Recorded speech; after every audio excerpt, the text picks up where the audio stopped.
Welcome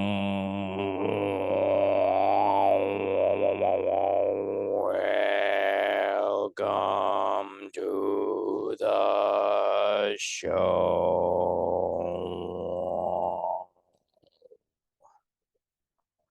All right. So today I'm trying a lot of things differently. Specifically, I'm sitting down and I'm recording with video on, and I have a funky background. I normally like to walk around when I'm talking. It helps me focus.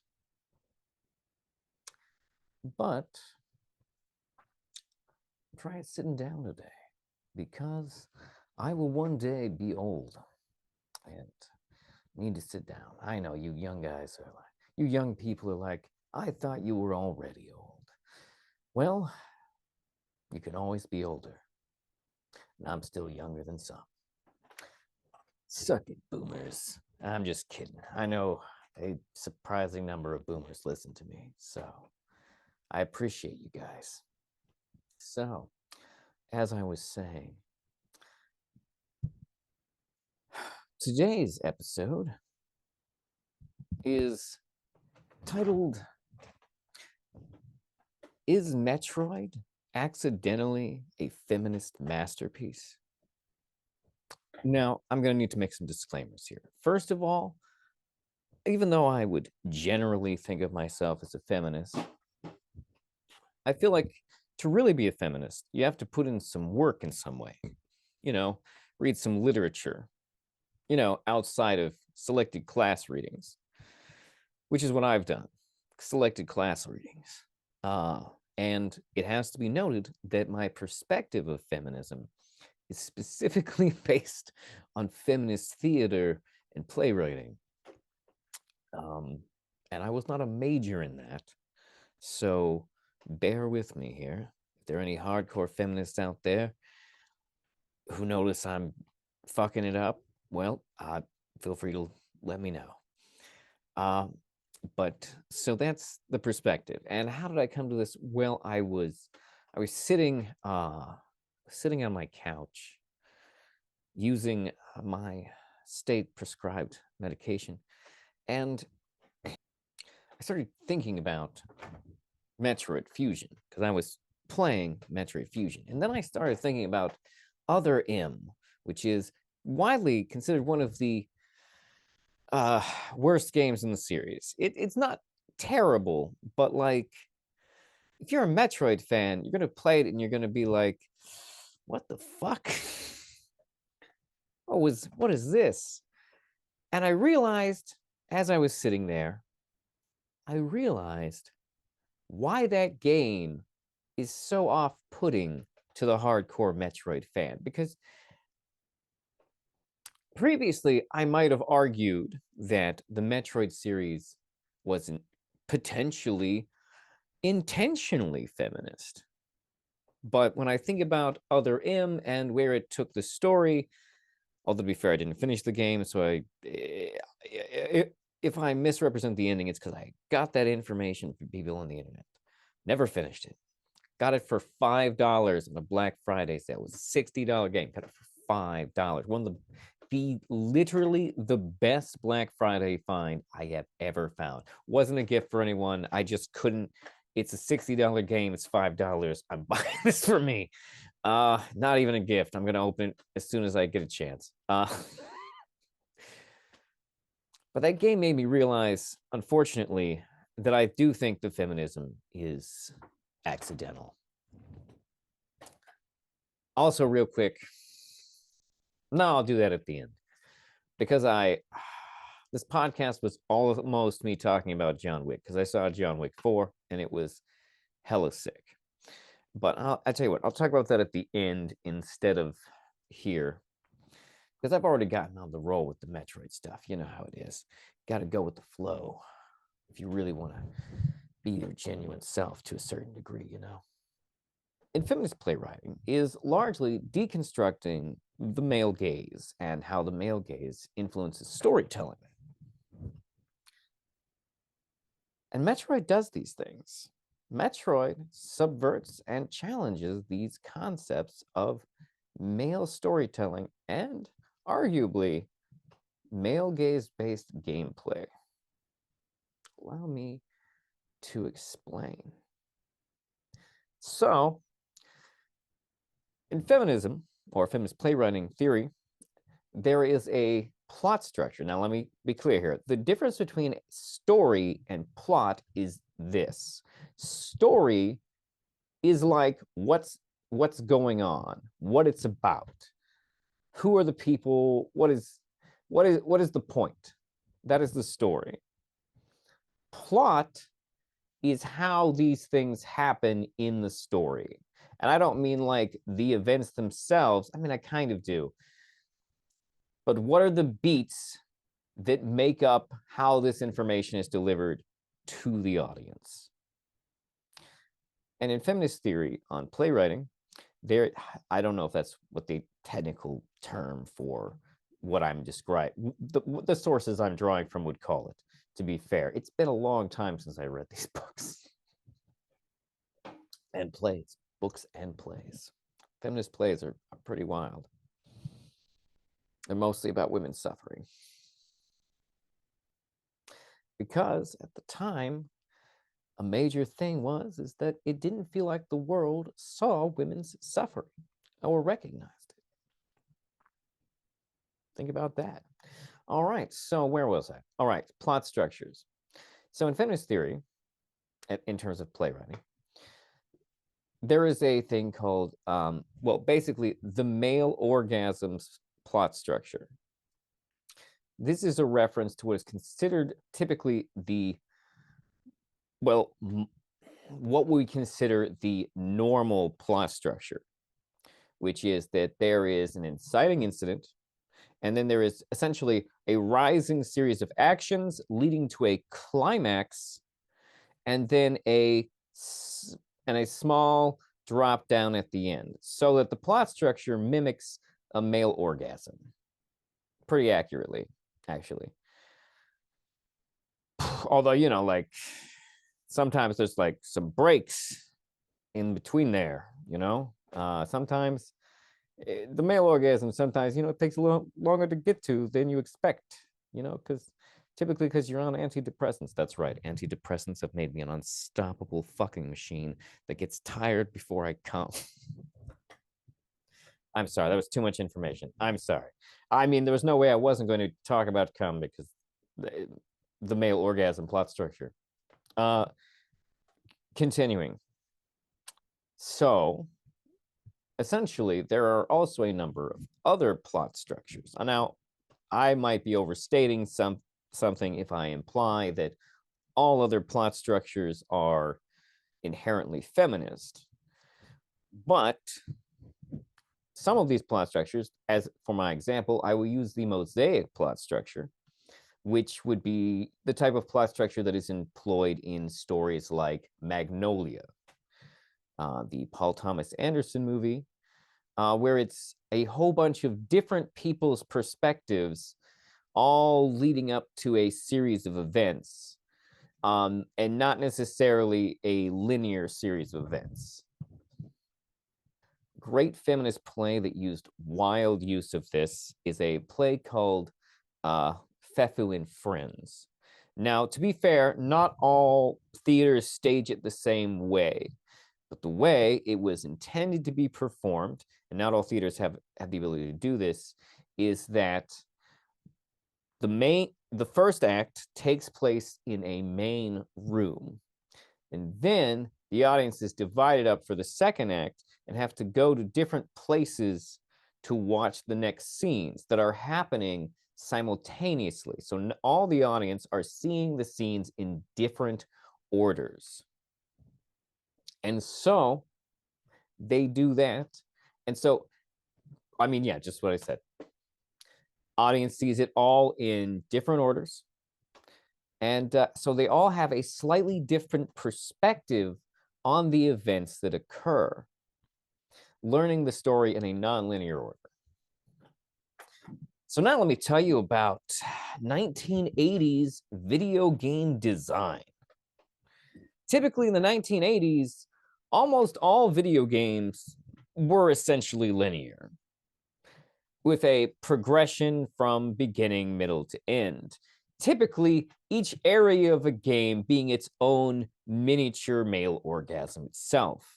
Essentially, progressing straight forward across the field, or either from the side or from top down, with an increasing level of difficulty as you go on, typically climaxing in a boss, and then repeating this pattern over and over again.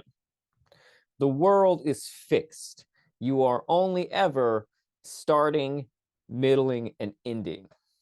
And then, of course, sometimes you get a cinematic and credits roll as you're come down from pre-orgasm. I don't know if feminists have ever applied these ideas to video games. So in a way, I don't know. Has I don't watch Anita Sarkeesian. I don't know if she's ever done anything with this. And some of my viewers probably have no idea who that is. But I'm going to continue on. So that in the 80s was the typical structure of most video games. And then Nintendo came around and started to challenge that concept. Nintendo brought in games like The Legend of Zelda and Metroid, games that didn't have a strictly linear structure. In fact, arguably, The Legend of Zelda is one of the early open world games. In The Legend of Zelda, you go around exploring a basically open world, with there being dungeons that you have slightly less or more access to based on what items you have found within the world. Metroid uses a somewhat similar structure, with a non-linear world that you have to go back through, exploring and finding new understandings of the world around you.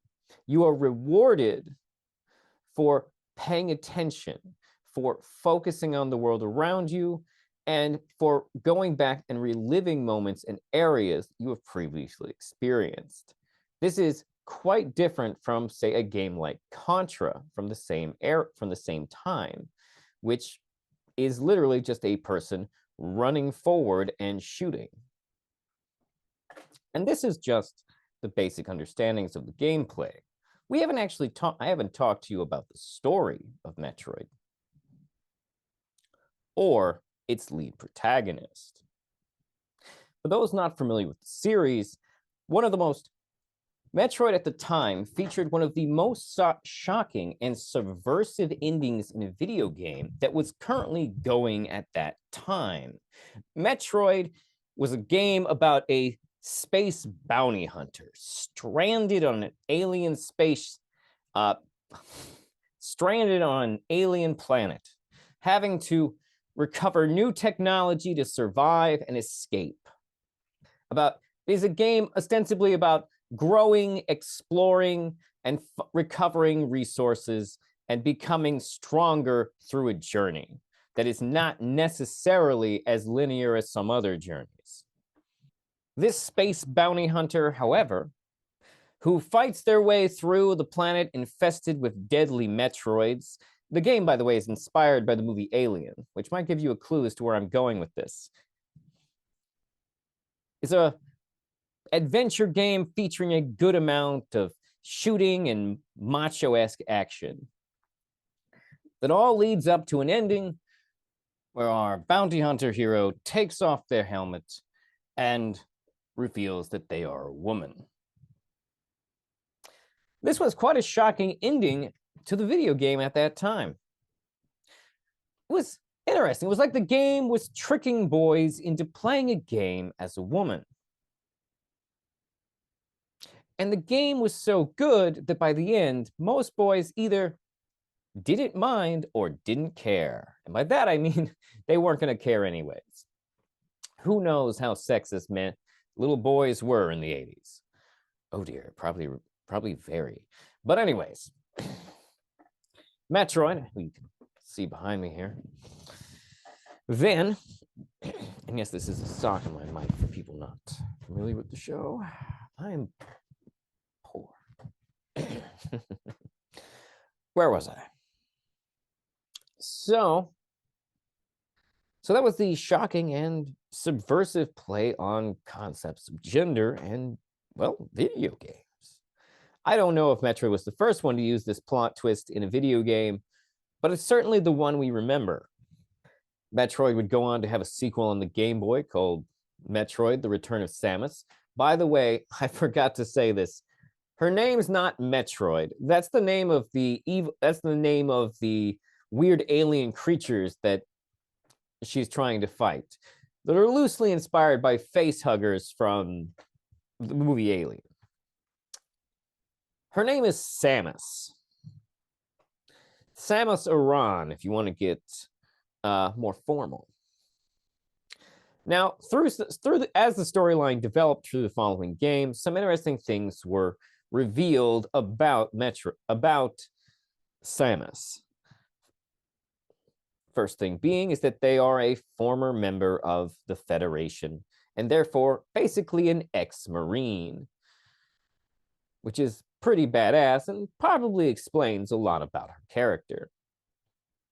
I don't know if they were actually called Marines, but you get the idea. Space military force of some kind.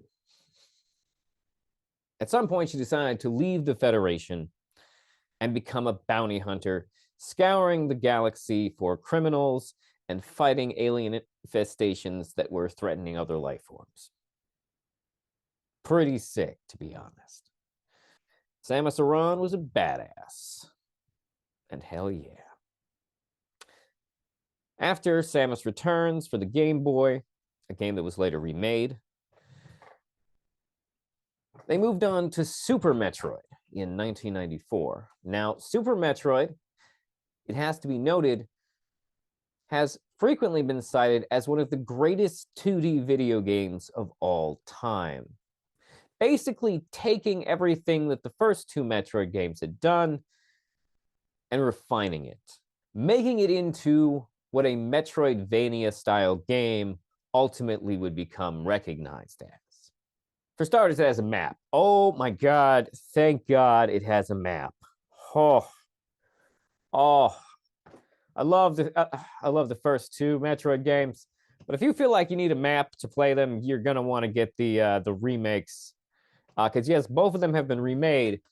The original Metroid was remade as Metroid Zero Mission for the Game Boy Advance, and Metroid 2 Return of Samus was remade for the 3DS in 2017.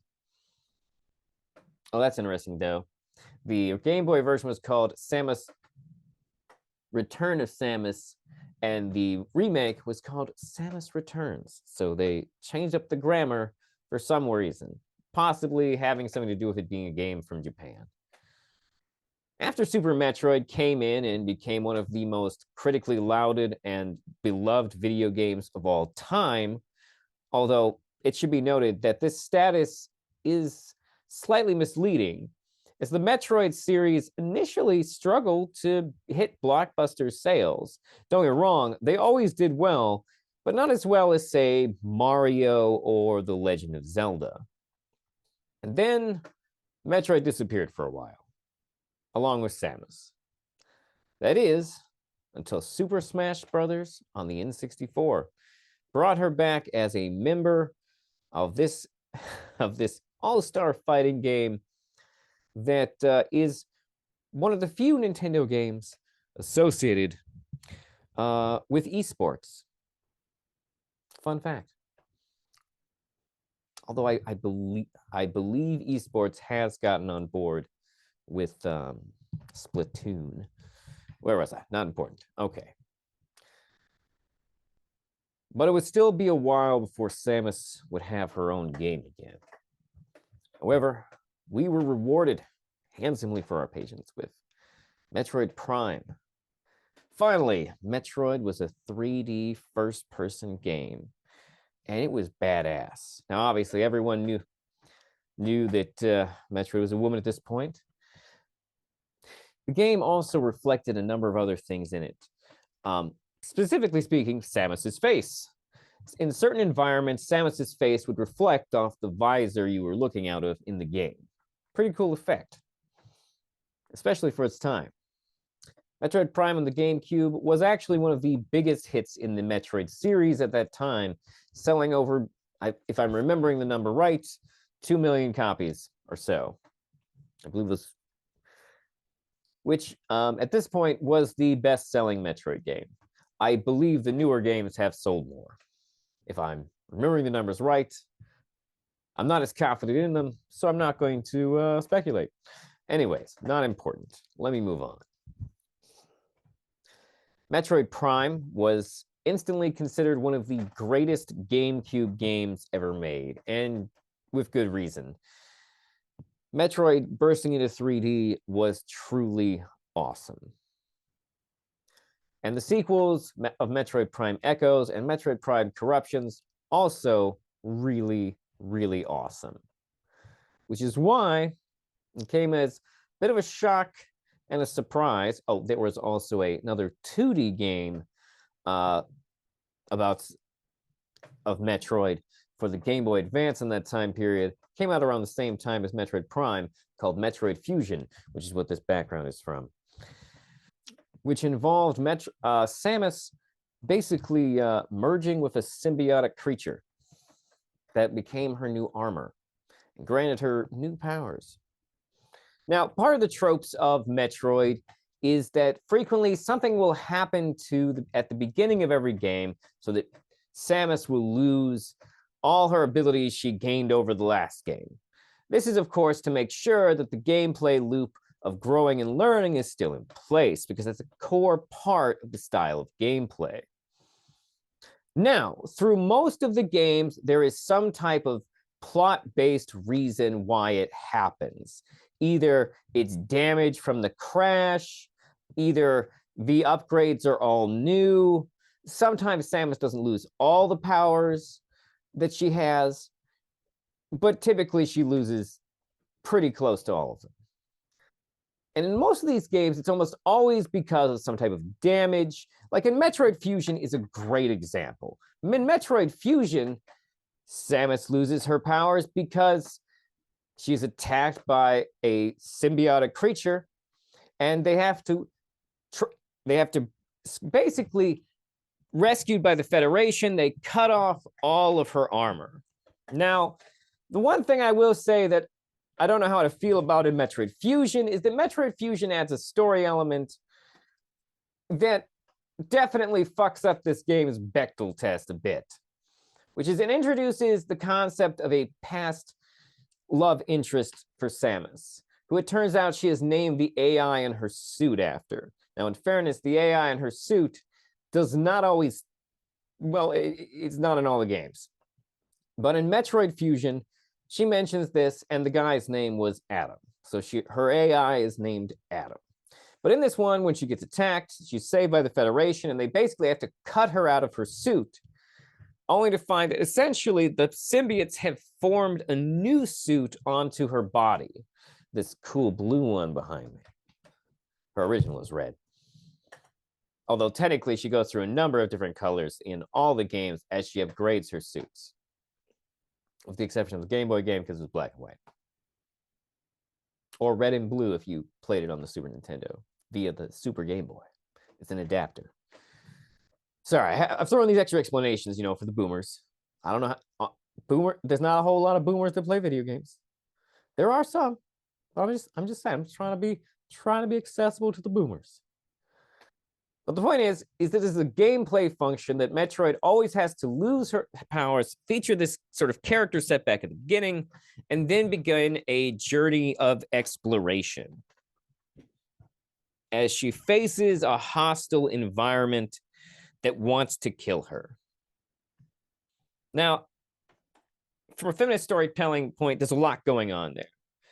In many ways, it is a great setup for a feminist hero because it represents the obstacles and it represents the way that many environments can be made hostile to women, and how women are constantly pushed back in society and have to fight to regain their full power. This is important because the next game in the series is Metroid Other M. And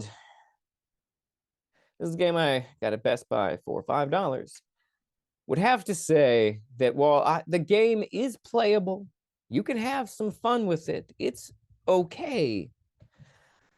It is definitely the worst Metroid game I've ever played. In fairness, I have not played Metroid Federation Force, which doesn't even star Samus. It stars the Space Marine people. So, I don't give a shit. Um, doesn't mean anything at all for this thing I'm talking about here. So, anyways, having described that type of journey and that type of narrative and that type of game, and the fact that it's a non-linear style game, although in fairness, more linear than, say, the open world games that would follow it, Metroid only being a semi-open world. The key difference between Metroid Other M and Metroid Fusion, the key difference is the introduction of some very what the fuck were you thinking plot elements and some basic breaks with the fundamental gameplay loop. Now, Metroid Other M still followed some of the Metroid stuff, like this semi-open world, and losing your powers at the beginning and regaining them as the game goes on.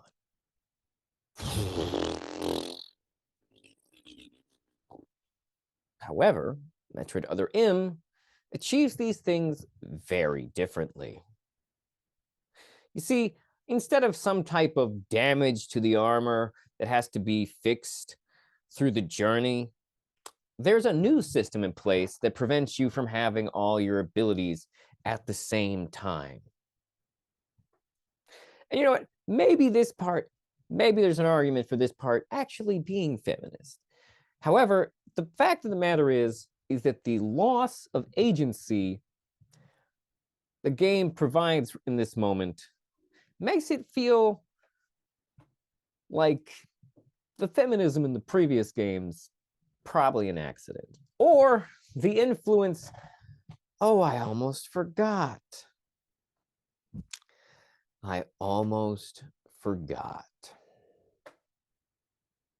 This is probably important. Metroid Other M. So the Metroid games had not always been developed in-house by Nintendo.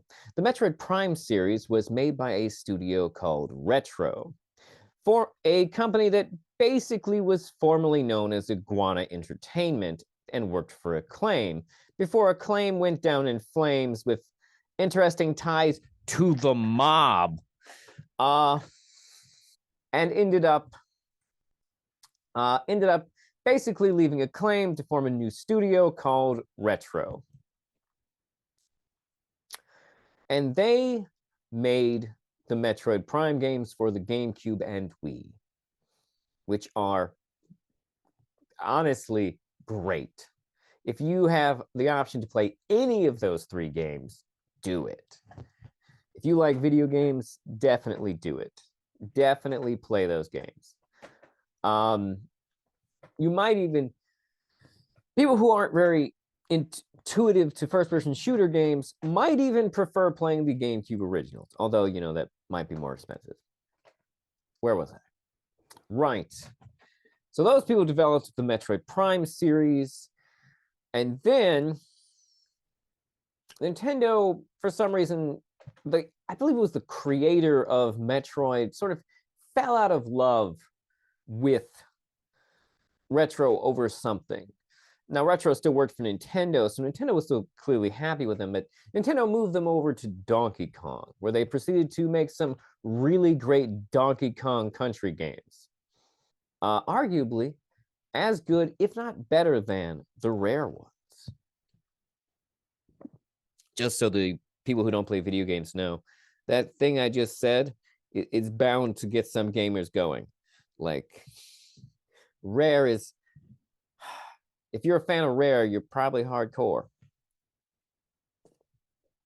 Although they're basically just a empty corpse that's being weakened at Bernie by Microsoft. Where was I? All right. So Metroid Prime Other M, however, was developed by Ninja Studios. And I should look this up so I don't fuck it up. Okay, I'm glad I looked it up. Because glad I looked it up. Because it's actually not Ninja Studios, it's called Team Ninja. My dumbass. Most famous for a little game series called Dead or Alive, which is a 3D fighting game. It's a pretty good 3D fighting game. However, it has to be noted that it is mostly known for having a large number of female characters on the roster of fighters. Now, I know what you're going to say. Hey, that sounds good. However, it has to be stated that it's not really what makes them significant. This was one of the, as a series, Dead or Alive introduced the video game world to something called jiggle physics, where a lot of the game was, some of the game, like you just say, I'm playing it for the fighting, but you're really playing it to see women in cute outfits, which you can change, jump up and down while they fight with their jiggly titties.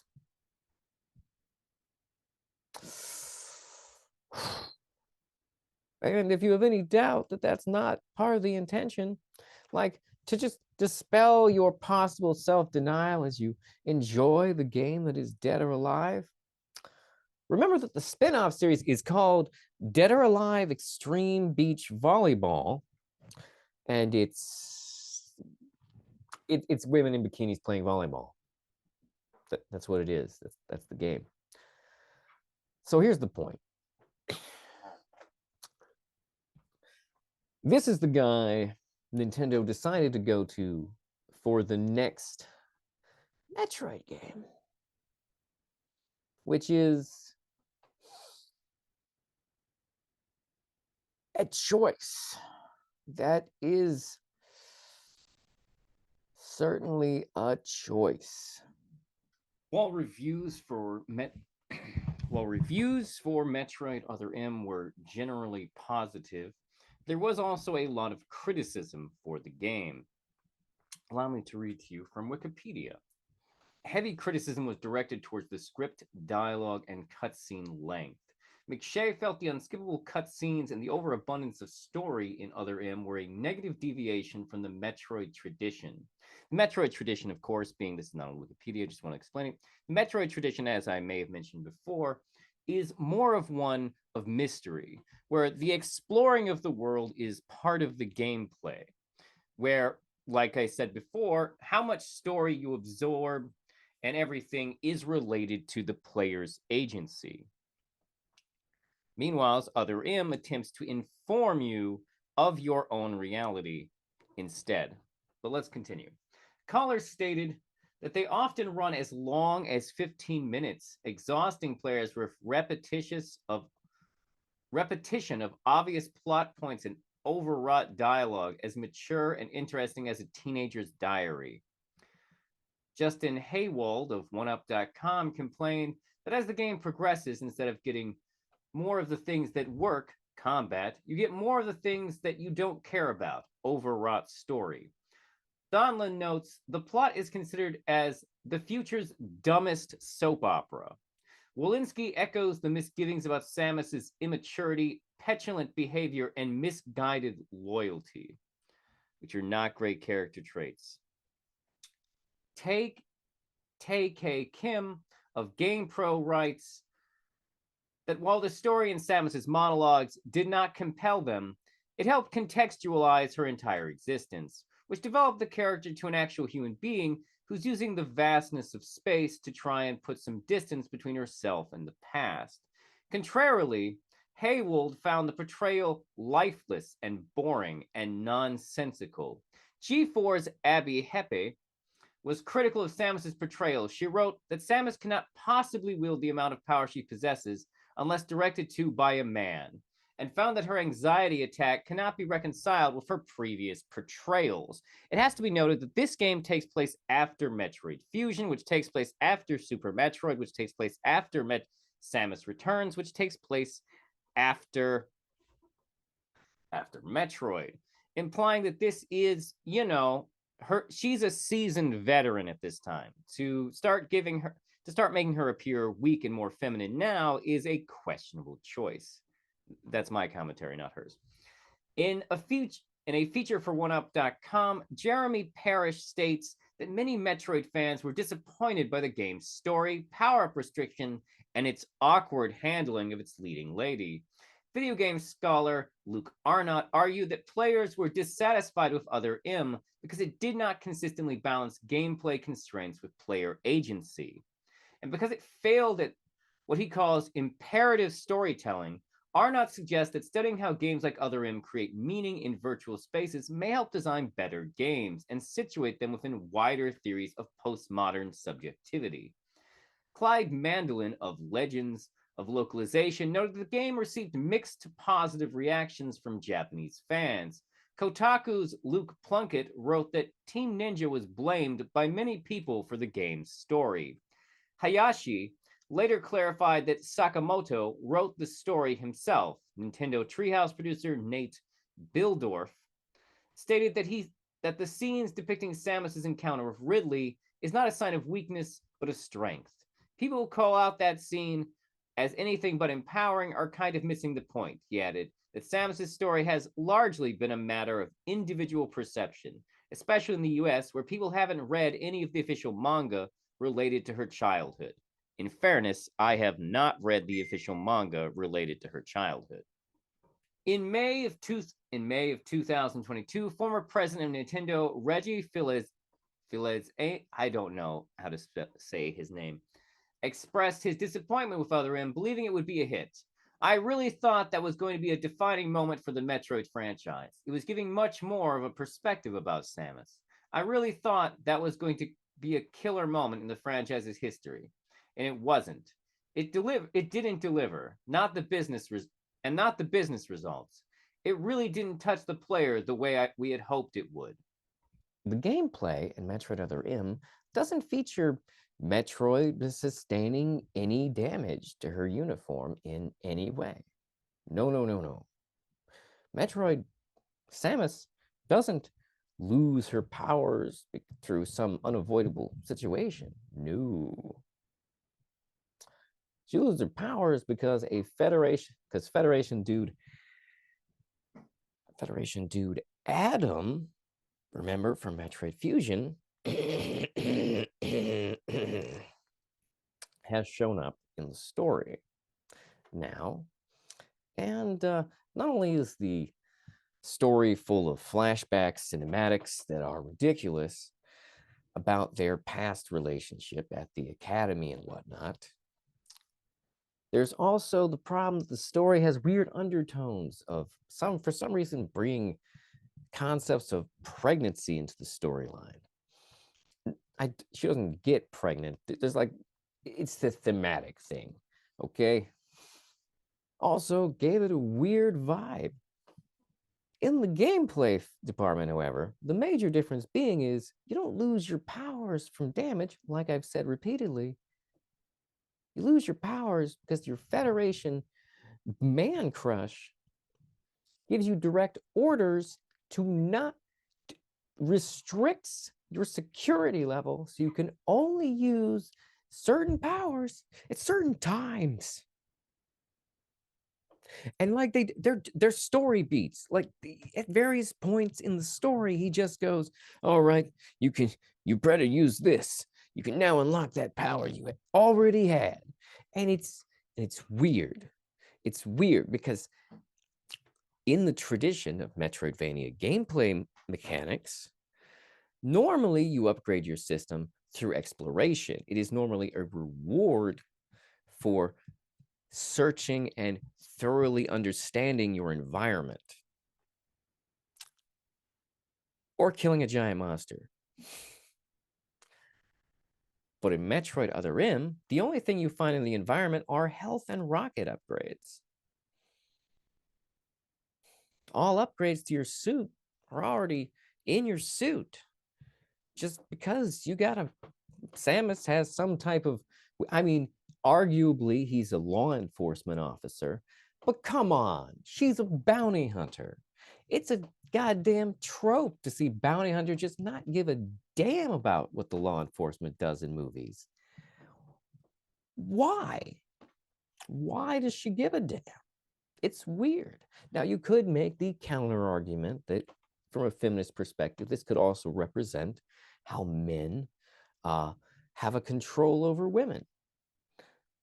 I guess you could make that argument, but it feels weird in a game that is typically about how you gain agency through your own exploration, becoming more powerful through your own actions, is now turned into a game where essentially your character is submissively accepting this other character out of both a combination of respect for the law, I guess, and their crush.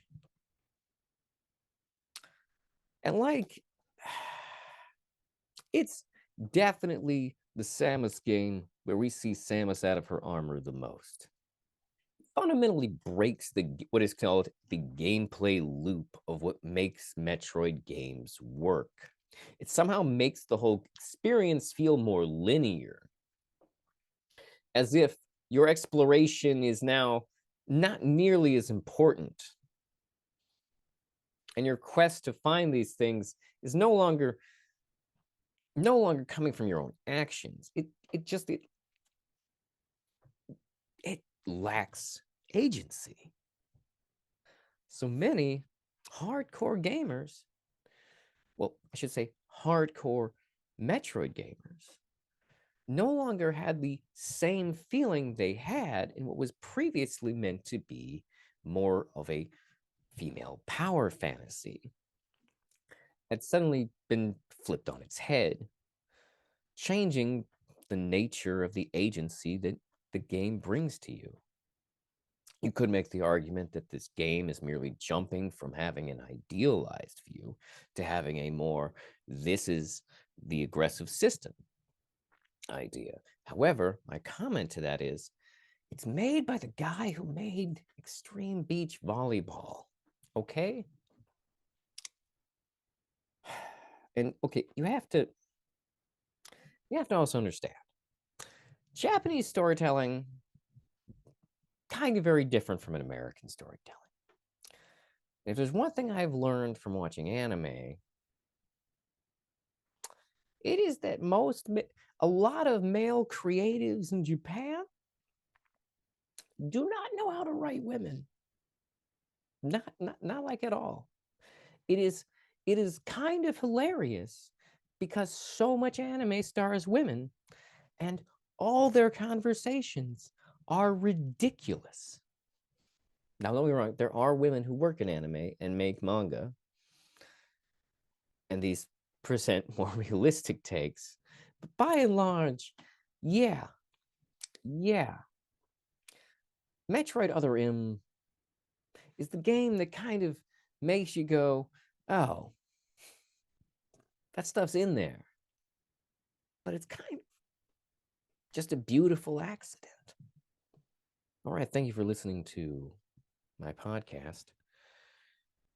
If you enjoyed hearing my melodic voice geek out about video games and societal systems, please like and subscribe.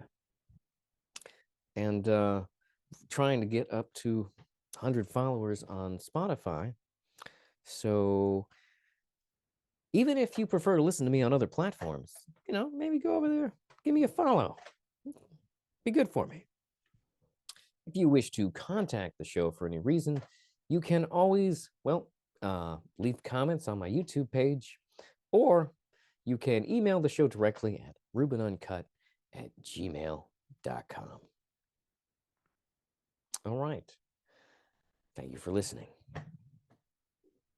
or watching, whichever you did. Doesn't matter. Hope you had fun.